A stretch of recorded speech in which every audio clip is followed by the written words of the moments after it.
ଗୋଟାଏ ଘରେ ମିଠୁ ଶୁଆ ଆଉ ଗୀତା କାଉ ଦୁହେଁ ଦୁଇ ଯା ଥିଲେ। ସେମାନଙ୍କ ଘର ଭିତରେ ଦୁଇ ଯା ମିଳିମିଶି କାମ କରନ୍ତି। କିନ୍ତୁ ମିଠୁ ଶୁଆର କୌଣସି ପିଲାପିଲି ନଥାଏ। ବାହାଘର 4 ବର୍ଷ ପରେ ମଧ୍ୟ କୌଣସି ପିଲାଛୁଆ ହେଉନଥିବାରୁ ସେ ବହୁତ ମନ ଦୁଃଖରେ ରହେ। କିନ୍ତୁ ସେପଟେ ଗୀତା କାଉର ଦୁଇଟି ପିଲା। ସେଥିପାଇଁ ତା ମନରେ ବହୁତ ଗର୍ବ। ସେ ଚାହେଁ କି ମିଠୁ ଶୁଆର ପିଲାପିଲି ନ ହେଉ।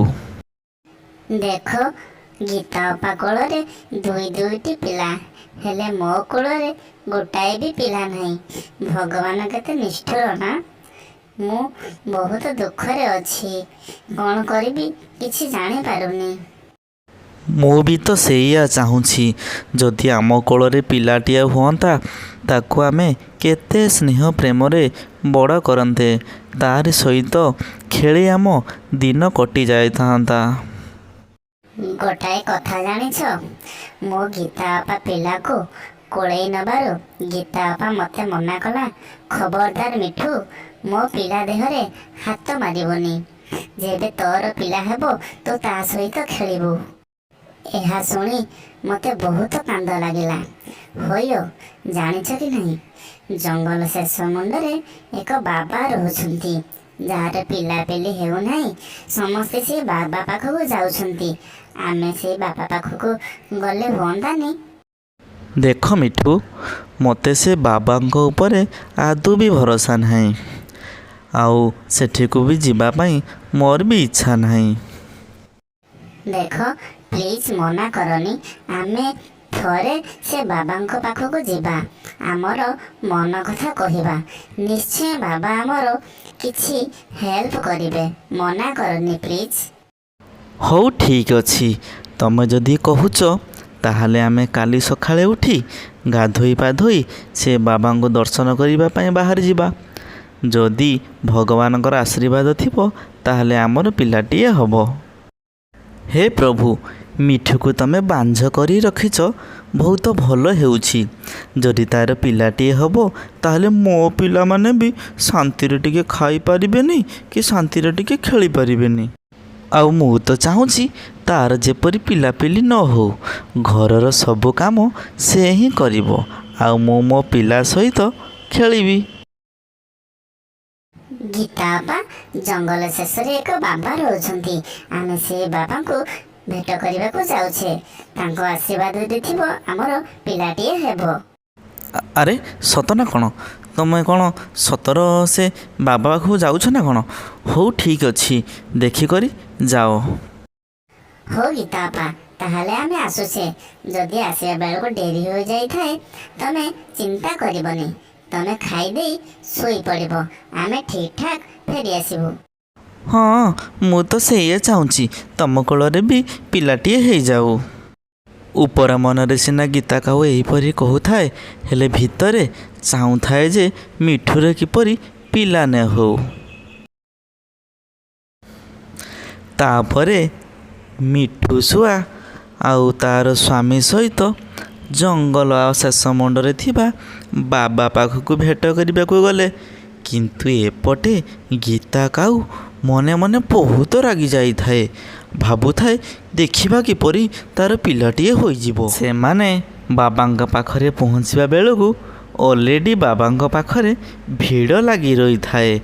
ଆଉ ତାପରେ ବାବା ମଧ୍ୟ ଓମ୍ ହରିଓମ୍ ତସ୍ୟତ୍, ଓମ୍ ହରିଓମ୍ ତସ୍ୟତ୍, ଶାନ୍ତି ଶାନ୍ତି ଶାନ୍ତି। ବାବା, ଆମେ ବହୁତ ଦୂରରୁ ଆପଣଙ୍କ ପାଖକୁ ଆସିଛୁ।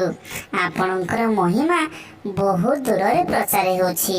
ବାବା, ଆମକୁ ଟିକେ ସାହାଯ୍ୟ କରନ୍ତୁ। ବତ୍ସ, ମୁଁ ତୁମର ମନ କଥା ଜାଣିପାରୁଛି। ବିବାହର 4 ବର୍ଷ ପରେ ମଧ୍ୟ ତମ କୋଳରେ ପିଲାଟିଏ ନାହିଁ। ହଁ ବାବା, ଆପଣ ଠିକ୍ କହିଛନ୍ତି। ଆପଣ ଆମ ଉପରେ ଟିକେ ଆଶୀର୍ବାଦ କରନ୍ତୁ, ଯେପରି ଆମେ ମା ଆଉ ବାପା ହୋଇଯାଉ। ଏଇ ଆମ୍ବଟିକୁ ନିଅ। ଆଉ ଏଇ ଆମ୍ବଟି ମୋ କହିବା ଅନୁସାରେ ଆକୁ ଖାଇବ। ସକାଳେ ଗାଧୋଇ ସାରି ଆପଣଙ୍କର ଇଷ୍ଟ ଦେବତାକୁ ସ୍ମରଣ କରି ଏ ଆମ୍ବଟିକୁ ଖାଇଲେ ତୁମର ପିଲା ହେବ। ବାବାଙ୍କର ଜୟ ହେଉ, ବାବାଙ୍କର ଜୟ ହେଉ। ବାବା ତାହେଲେ ଏବେ ଆମେ ଆସୁଛୁ। ତାପରେ ମିଠୁ ଶୁଆ ଓ ତା ସ୍ୱାମୀ ସେଠାରୁ ଉଡ଼ି ଉଡ଼ି ଘରକୁ ଆସିଗଲେ। ଆଉ ତାପରେ କ'ଣ ହେଲା ଜାଣିବା ପୂର୍ବରୁ ଆମର ଚ୍ୟାନେଲକୁ ଜଲ୍ଦି ଜଲ୍ଦି ସବସ୍କ୍ରାଇବ୍ କରି କମେଣ୍ଟ ବକ୍ସରେ ନିଜର କମେଣ୍ଟ ଦିଅନ୍ତୁ। ଜାଣିଛୁ ଗୀତା ଅପା, ବାବା ମୋତେ ଏ ଆମ୍ବଟି ଦେଇ କହିଲେ ସକାଳୁ ଉଠି ଗାଧୋଇ ସାରି ଏ ଆମ୍ବ ଖାଇଲେ ମୋର କାଳେ ପିଲାଟିଏ ହୋଇଯିବ। ହଉ ଠିକ୍ ଅଛି, ତୁ ଆମ୍ବଟା ଏଇ ଟେବୁଲ ଉପରେ ରଖିଦେଇ ଯା ଗାଧୋଇ ଆସିବୁ। କାଲି ସକାଳେ ଉଠି ଆମ୍ବ ଖାଇଦେବୁ।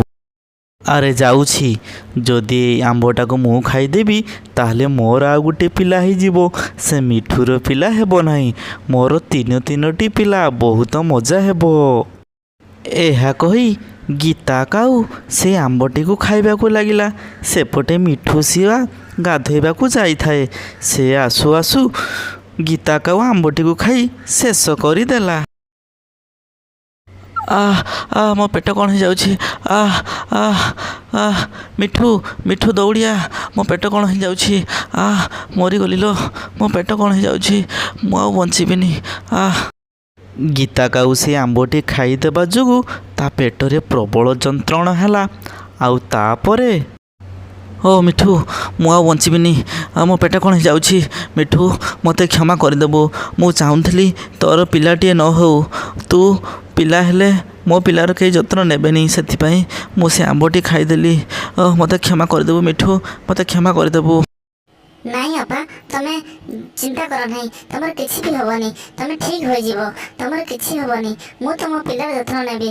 ମୁଁ ଏବେ ଡକ୍ଟରଙ୍କୁ ଡାକୁଛି, ଏବେ ମୁଁ ଡାକୁଛି। ଏହିପରି ଭାବରେ ଗୀତା କାଉ ଜୋରରେ ଯନ୍ତ୍ରଣା କରୁଥାଏ, କିନ୍ତୁ ମିଠୁ ଶୁଆ ତା ଦୁଃଖ ସବୁ ଦେଖୁଥାଏ। କିନ୍ତୁ ସେତେକ ବେଳକୁ ହଠାତ୍ ତା ପେଟ ଭିତରୁ ଏକ ଆମ୍ବ ଗଛ ଜାତ ହେଲା ଏବଂ କାଉ ପେଟରୁ ହଠାତ୍ ଆମ୍ବ ଗଛ ଦେଖି ମିଠୁ ଶୁଆ ଡରିଗଲା। ମିଠୁ ଶୁଆ କହିଲା, ଅପା ଏ ତୁମର କ'ଣ ହେଲା? ତାପରେ ମିଠୁ ଶୁଆ ଦେଖୁ ଦେଖୁ କାଉର ଜୀବନ ଚାଲିଗଲା। ଗୀତା କାଉ ମନରେ ସିନା ପ୍ରବଳ ଗର୍ବ ଆଉ ଅହଙ୍କାର ଭରି ରହିଥିଲା, ହେଲେ ମିଠୁ ଶୁଆ ଥିଲା ସରଳ ଆଉ ନିରୀହ। ତାପରେ ସେ ଗୀତା କାଉ ପିଲା ଦୁଇଟିର ସ୍ନେହ ଯତ୍ନ ଭଲ ଭାବରେ ନେଲା। ଚିଲ ବୁଢ଼ାର ଏକ ସୁନ୍ଦର ଆମ୍ବ ବଗିଚାଟିଏ ଥାଏ। ସେଇ ବଗିଚାର ଆମ୍ବ ଗୁଡ଼ିକ ସୁନ୍ଦର ହଳଦିଆ ଟହଟହ ପରି ଦିଶୁଥାଏ। ଆଉ ଚିଲ ବୁଢ଼ା ମନେ ମନେ ଭାବୁଥାଏ ସେଇ ଆମ୍ବ ଗୁଡ଼ିକ ବିକ୍ରି କରି ନିଜର ଏକ ସୁନ୍ଦର ଘରଟିଏ ତିଆରି କରିବ। କିନ୍ତୁ ସେପଟେ ଟିକି ଚଢ଼େଇ, ମୋତେ ଆମ୍ବ ଖାଇବାକୁ ଭାରି ଇଚ୍ଛା ହେଲାଣି। ପାଚିଲା ଆମ୍ବ କଥା ଭାବିଲା ବେଳକୁ ମୋ ପାଟିରୁ ଖାଲି ଲାଳ ବୋହିଯାଉଛି। ହଁ କୁନି ଚଢ଼େଇ, ମୋର ବି ଆମ୍ବ ଖାଇବାକୁ ବହୁତ ଇଚ୍ଛା, ହେଲେ ପାଚିଲା ଆମ୍ବ ମିଳିବ କେଉଁଠୁ? ଆମ୍ବ ଆମେ ପାଇବା କେଉଁଠୁ? ମୁଁ ଆମ ଜଙ୍ଗଲର ଶେଷ ପାଖରେ ବୁଲିବାକୁ ଯାଇଥିଲି। ସେଇଠାରେ ଚିଲ ବୁଢ଼ା ଆମ୍ବ ଚାଷ କରିଛି। ଓହୋ, ଆମ୍ବ ଗୁଡ଼ିକ ପାଟି ପୁରା ହଳଦିଆ ଟହଟହ ଦିଶୁଛି। ଆମ୍ବ ଗୁଡ଼ିକୁ ଦେଖିଲା ମାତ୍ରେ ମୋ ପାଟିରୁ ଲାଳ ବୋହି ଯାଉଛି। ଟିକି ଚଢ଼େଇ, ମୁଁ କ'ଣ କହୁଥିଲି କି ଆମେ ଦୁହେଁ ମିଶି ସେ ଚିଲର ଆମ୍ବ ବଗିଚାକୁ ଆମ୍ବ ଚୋରି କରିବାକୁ ଯାଆନ୍ତେ, ଭାରି ମଜା ହୁଅନ୍ତା। ତାପରେ ପେଟେ ଆମେ ପାଚିଲା ଆମ୍ବ ଗୁଡ଼ିକ ଖାଆନ୍ତେ। ନାଇଁ କୁନି ଚଢ଼େଇ, ମୁଁ ଆଉ ସେ ଚିଲ ବୁଢ଼ା ଆମ୍ବ ବଗିଚାକୁ ଆମ୍ବ ଚୋରି କରିବାକୁ ଯିବିନି। ଗତ ବର୍ଷ ଆମ୍ବ ଚୋରି କରିବାକୁ ଯାଇଥିଲି ଯେ ସେ ଚିଲ ବୁଢ଼ା ମୋତେ ଧରିଦେଲା ଆଉ ମୋତେ ବହେ ଶେଖିଲା। ଆଉ ଆମ ଘରେ ଯାଇ ମୋ ବାପା ମାଆଙ୍କୁ ସେ ଚିଲ ବୁଢ଼ା ସବୁ କଥା କହିଦେଲା। ଆରେ ଟିକି ଚଢ଼େଇ, ସେ ଚିଲ ତ ବୁଢ଼ା ହୋଇଗଲାଣି, ସେ ଆଉ ଦୌଡ଼ି ପାରିବ ନାହିଁ। ଜଣେ ଗଛ ଉପରେ ଚଢ଼ିବ ଆଉ ଜଣେ ତଳେ ଆମ୍ବ ସଂଗ୍ରହ କରିବ। ଚିଲ ବୁଢ଼ା ଆସିଲା ମାତ୍ରେ ଦୁହେଁ ଆମେ ଆମ୍ବ ନେଇ ଏକାଥରକେ ଛୁ ହୋଇଯିବା ନା। ହଁ, ଏଇ ଆଇଡ଼ିଆଟା ମୋତେ ବହୁତ ଭଲ ଲାଗିଲା। ତାହେଲେ ଆଉ ଡେରି କାହିଁକି, କାଲି ସକାଳେ ଆମେ ଆମ୍ବ ଚୋରି କରିବା ପାଇଁ ବାହାରି ଯିବା। ଶୁଣେ ଟିକି ଚଢ଼େଇ, କାଲି ଆମେ ବଡ଼ି ଭୋର ଉଠି ଶୀଘ୍ର ପଳାଇ ଯିବା, କାରଣ ସେ ଚିଲ ବୁଢ଼ା ଶୋଇକି ଉଠି ଆସିବା ବେଳକୁ ଡେରି ହୋଇଯିବ। ଆମେ ସେତେବେଳକୁ ପାଚିଲା ଆମ୍ବ ସବୁ ସଂଗ୍ରହ କରି ପଳେଇ ଆସିବା ନା ଆଉ। ଆରେ ବାଃ, ମୋ ବଗିଚାର ଆମ୍ବ ଗୁଡ଼ାକ ତ ପୁରା ପାଚି ପୁରା ହଳଦିଆ ପଡ଼ିଗଲାଣି। ମୋତେ କାଲି ତୁଳି ମାର୍କେଟ ନେଇଯିବା ପାଇଁ ପଡ଼ିବ। ହଉ ତାହେଲେ ମୁଁ ଯାଉଛି ଘରକୁ। ଏହାପରେ ଚିଲ ତା ବଗିଚା ଛାଡ଼ି ଘରକୁ ପଳାଇ ଆସିଲା, କାହିଁକିନା ସେତେବେଳକୁ ସନ୍ଧ୍ୟା ହୋଇସାରିଥାଏ। ଆଉ ଏପଟେ ଟିକି ଚଢ଼େଇ ଆଉ କୁନି ଚଢ଼େଇ ଦୁହେଁ ପ୍ଲାନ୍ କରି ସକାଳୁ ସକାଳୁ ଉଠି ବାହାରି ଆସିଲେ ଆମ୍ବ ଚୋରି କରିବା ପାଇଁ। ଦୁହେଁ ମନ ଖୁସିରେ ଉଡ଼ି ଉଡ଼ି ଆସି ଚିଲ ବୁଢ଼ାର ଆମ୍ବ ବଗିଚା ପାଖରେ ପହଞ୍ଚି ଯାଆନ୍ତି। ଆଉ ଆମ୍ବ ଗୁଡ଼ିକୁ ଦେଖି ସେମାନେ ବହୁତ ଖୁସି ହୋଇଯାଇଥାନ୍ତି। ଆମ୍ବ ଗୁଡ଼ିକୁ କିପରି ନେବେ ସେଇ କଥା ସେମାନେ ବସି ଭାବୁଥାନ୍ତି। ଦୁହେଁ ଉଭୟ ପରସ୍ପରକୁ ଚାହିଁ କଥାବାର୍ତ୍ତା ହେବାରେ ଲାଗି ପଡ଼ିଲେ। ଦେଖ କୁନି ଚଢ଼େଇ, ଆମ୍ବ ଗୁଡ଼ିକ କିପରି ପୁରା ପାଚି ହଳଦିଆ ପଡ଼ିଯାଇଛି। ଓଃ, ମୋ ପାଟିରେ ତ ଖାଲି ଲାଳ ବହୁଛି। କୁନି ଚଢ଼େଇ ଶୀଘ୍ର ଶୀଘ୍ର ଗଛ ଉପରକୁ ଚଢ଼ିଯା। ଆଉ ଆମ୍ବ ଗୁଡ଼ିକ ଶୀଘ୍ର ଶୀଘ୍ର ତଳକୁ ପକାଇଦେବୁ। ତାପରେ ମୁଁ ସେ ଆମ୍ବ ଗୁଡ଼ିକ ତୁଳି ପକାଇବି। ତାହେଲେ ଆଉ ଡେରି କାହିଁକି, ମୁଁ ଶୀଘ୍ର ଶୀଘ୍ର ଗଛ ଉପରକୁ ଚଢ଼ି ଯାଉଛି। ସେ ଚିଲ ବୁଢ଼ା ଆସିବା ମାତ୍ରେ ଆମେ ଆମ୍ବ ନେଇ ଫେରାର ହେଇଯିବା। ଟିକି ଚଢ଼େଇ ସବୁ ଆମ୍ବ ଗୁଡ଼ିକ ସାଉଁଟି କରି ରଖିବୁ। ପରେ ଆମେ ଦୁଇ ଭାଗ କରି ତାକୁ ନେଇଯିବା। ତାପରେ ସଙ୍ଗେ ସଙ୍ଗେ କୁନି ଚଢ଼େଇ ଗଛ ଉପରକୁ ଚଢ଼ି ପାଚିଲା ଆମ୍ବ ଗୁଡ଼ିକ ଛିଡ଼ାଇ ତଳକୁ ପକାଇଲା। ଆଉ ଟିକି ଚଢ଼େଇ ସେ ଆମ୍ବ ଗୁଡ଼ିକ ସବୁ ସଂଗ୍ରହ କରିବାରେ ଲାଗି ପଡ଼ିଲା। ଆଉ ସେମାନେ କିପରି ଶୀଘ୍ର ଶୀଘ୍ର ସେଇ ବଗିଚାରୁ ବାହାରିବେ ସେ କଥା ବି ଭାବୁଥାନ୍ତି। ଟିକି ଚଢ଼େଇ, ଆମ୍ବ ଗୁଡ଼ିକ ସବୁ ସାଉଁଟୁଛୁ ନା ନାହିଁ? ଆରେ ଜଲ୍ଦି ଜଲ୍ଦି ସାଉଁଟି ପକା।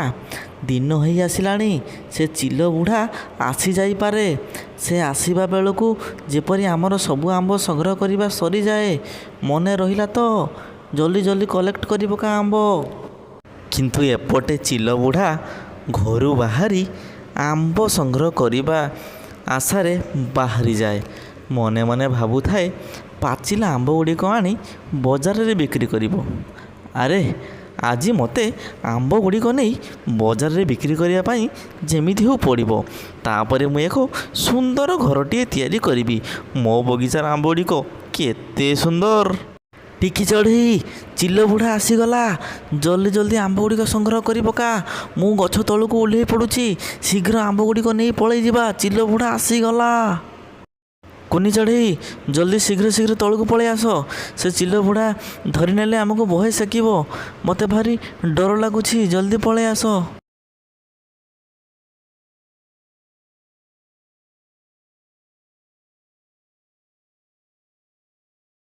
ଆଉ ଏପଟେ ଚିଲ ବୁଢ଼ା ସବୁ ଦେଖିବାକୁ ପାଇଲା।